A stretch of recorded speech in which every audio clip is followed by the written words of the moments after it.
Hi friends, welcome to Cinema at its Best. Cinema at its Bestல இப்போ நான் பார்க்க போகிற திரைப்படம் என்னென்னா Ounce. இந்த திரைப்படம் வெளிநாடு 2023. இது வந்து பார்த்திங்கன்னா ஒரு மொரோக்கோ நாட்டு திரைப்படம்ங்க.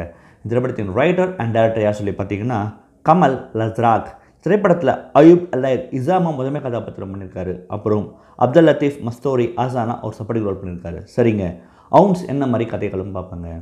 படத்தின் நாயகனான இசாம் மற்றும் ஆசான், இசாமும் ஆசானும் மகன் மற்றும் தந்தைங்க. இவங்க ரெண்டு பேருமே என்ன பண்ணுறாங்கன்னு சொல்லி பார்த்தீங்கன்னா, அங்கே மொரோக்கோ நாட்டில் வந்து நிறைய க்ரைம்ஸ் நடந்துகிட்ருக்கும். இது ஒரு க்ரைம் மாபில் இருக்கிற ஒருத்தருக்கு வந்து பார்த்திங்கன்னா, இவங்க வந்து அவங்க அப்பா வந்து ஹெல்ப் பண்ணுறது தான் அவரோட வேலை. என்ன சொன்னாலும் செய்வார். திருடின்னு வருவார், நடிச்சுட்டு வருவார். இதுதான் அவரோட வேலை.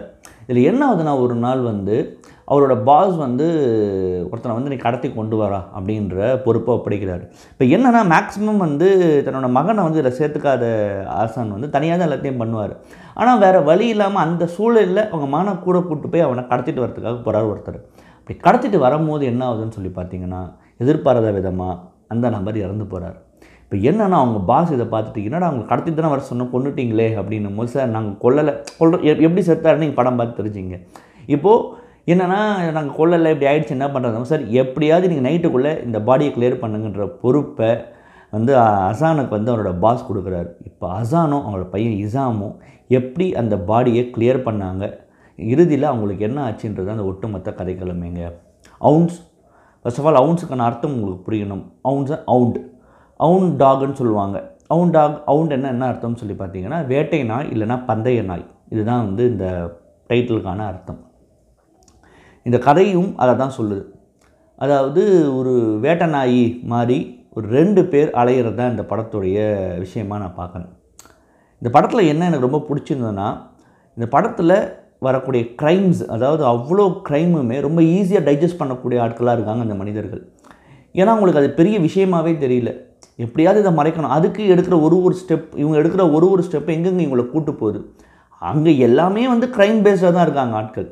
ஸோ அந்த நைட் வேர்ல்டை வந்து லிட்ரலாக வந்து நமக்கு வந்து கண்முன் கொண்டு வந்ததில் வந்து நம்ம டேரக்டர் வந்து பாராட்டணும். அது நிச்சயமாகவே அந்த வகையில் ரொம்ப நல்லாவே பண்ணியிருந்தாருன்னு நான் சொல்லணும்.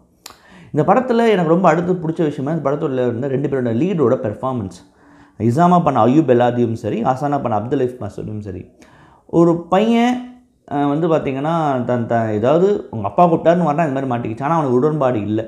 அதுலேருந்து மீண்டு வரணும்னு நினைக்கிறான். சரி போலீஸ்கிட்ட போகலான்னு நினைக்கிறேன். அப்பா ஒத்துக்க மாட்டுறாரு. அந்த கேரக்டரை ஒரு ரொம்ப நீட்டாக அழகாக ப்ரெசென்ட் பண்ணியிருந்தார். இப்போ அசானா பண்ண அயூப் அலையும் நிஜமாக ரொம்ப நல்லா அழகாக பண்ணியிருந்தாப்புல. அதாவது இதுக்குள்ளே மாட்டிக்கிட்டோம், என்ன பண்ணுறதுனே முடியலன்னா அப்பாவையும் காப்பாற்ற வேண்டியிருக்குது. ஏன்னா வீட்டில் பாட்டி தனியாக இருக்காங்க. ஸோ இவ்வளோ விஷயத்தையும் அவர் வந்து அந்த பெர்ஃபார்மன்ஸில் கொண்டு வந்தார். அது ரொம்ப நல்லா இருந்தது. ரெண்டாவது, அவரை தாண்டி எனக்கு சப்போர்ட்டாக பண்ண ஆசான் அப்துல் லத்தீஃப் மஸ்தூரியோட பெர்ஃபார்மன்ஸ் ரொம்ப டாப் கிளாஸாக இருந்தது. ஏன்னா நான் பையனையும் காப்பாற்றணும், நமக்கு இது புதுசு கிடையாது, ஆனால் என்னடா பண்ணுறது, வீட்டில் நம்ம அம்மா இருக்குது, நம்ம யாரையாவது ஒருத்தர் இருந்து காப்பாற்றி கொண்டு போகணும், சார் நமக்கு வயசாகிடுச்சு, பையனையாவது காப்பாற்றணுன்ற ஒரு முடிவு ஒன்று இருக்குது பாருங்கள், அவர் அப்பாவா. அதை வந்து த்ரூ அவுட் த ஃபிலிம் வந்து அவர் கொண்டு வந்திருந்தார். அது ரொம்ப பிடிச்சிருந்தது. இந்த படத்தில் இந்த 2 பேரோட பெர்ஃபார்மன்ஸ் ரொம்ப நல்லா இருந்தது. அதை தான் இந்த கேரக்டர்ஸாகவே 2 பேரும் என்ன நினைக்கிறாங்கன்ற ஒரு மேட்ருக்கு பார்த்தீங்கன்னா, எண்டில் வந்து இந்த 2 பேரோட உறவுன்றது எங்கே போய் நிற்க போகுது அப்படின்றது இந்த படம் வந்து ட்ராவல் பண்ணி கொண்டு போய் நிறுத்திச்சு. அதுவும் ரொம்ப ரொம்ப பிடிச்சிருந்தது.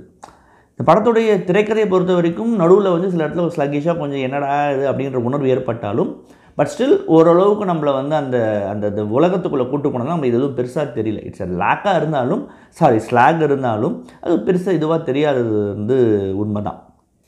இனிமேல் அந்த படத்தோட இயக்குனர் நம்ம பாராட்டி ஆகணும். இந்த விஷயத்தை வந்து நம்ம வந்து கொண்டு வரணுன்றதை ரொம்ப தீர்மானமாக எடுத்து அழகாக வந்து திரையில் கொண்டு வந்ததுக்கு அவர் கண்டிப்பாக பாராட்டுக்கள் நம்ம சொல்லி ஆகணும். முக்கியமாக இந்த படத்துடைய கிளைமேக்ஸ், அப்பாவை வந்து பார்க்குற அந்த மகனோட பார்வை பல விஷயங்கள் உணர்த்துகிற இடம்.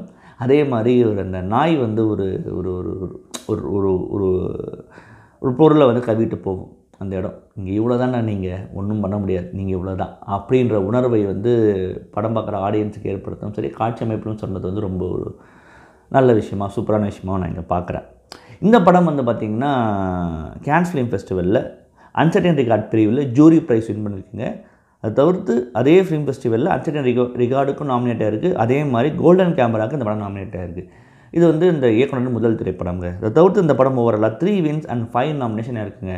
டெஃபினட்டாக நீங்கள் Ounce படம் பாருங்கள். ஒரு நல்ல படத்தை பற்றி உங்களுக்கு கண்டிப்பாக இருக்கும், சந்தேகம் இல்லைங்க. மறுபடியும் தரமான உலக சினிமாவடியோ இல்லை ரீஜனல் சினிமாவடியோ இல்லை ஷார்ட் ஃபிலிமுடைய சந்திக்கிறேன். நன்றி, வணக்கம்.